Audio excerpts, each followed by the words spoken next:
राजकुमारी के विवाह की अनोखी शर्त। चार पतियों की कहानी।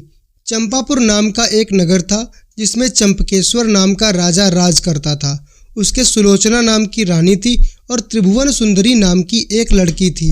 राजकुमारी यथानाम तथा गुण थी। जैसा उसका नाम था वो वास्तव में त्रिभुवन सुंदरी थी। जब वह बड़ी हुई तो उसका रूप और निखर गया। राजा और रानी को उसके विवाह की चिंता हुई। चारों ओर इसकी खबर फैल गई। बहुत से राजाओं ने अपनी अपनी तस्वीरें बनाकर भेजी, पर राजकुमारी ने किसी को भी पसंद नहीं किया। राजा ने कहा, बेटी कहो तो स्वयंवर करूं, लेकिन वो राजी नहीं हुई। आखिर राजा ने तय किया कि वह उसका विवाह उस आदमी के साथ करेगा जो रूप, बल और ज्ञान इन तीनों में बढ़ चढ़कर होगा। एक दिन राजा के पास 4 देश से 4 वर आए। एक ने कहा, मैं एक कपड़ा बनाकर 5 लाख रुपए में बेचता हूँ।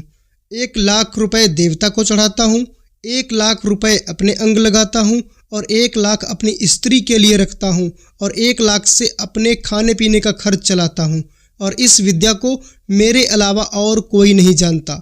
दूसरा बोला, मैं जल थल के पशुओं की भाषा जानता हूँ। तीसरे ने कहा, मैं इतना शास्त्र पढ़ा हूँ कि कोई मेरा मुकाबला कर ही नहीं सकता।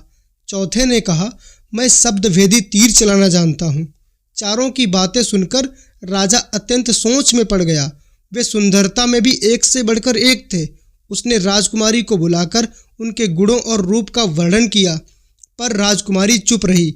वो निर्णय नहीं कर पा रही थी कि वो किससे विवाह करे, कौन उसके लिए सही वर होगा जो जीवन भर उसे सुखी रख सकता हो।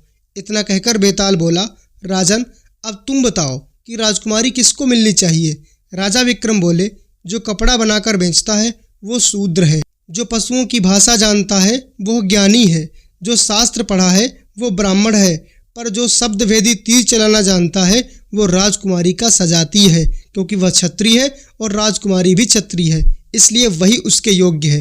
राजकुमारी उसी को मिलनी चाहिए। राजा के इतना कहते ही बेताल गायब हो गया। राजा बेचारा वापस लौटा और उसे लेकर चला तो उसने 10वीं कहानी सुनाई। 10वीं कहानी सुनने के लिए चैनल को अभी सब्सक्राइब करें और पीछे की सभी कहानियों के लिंक डिस्क्रिप्शन में मिल जाएंगे, वहां से आप देख सकते हैं। जय श्री राम।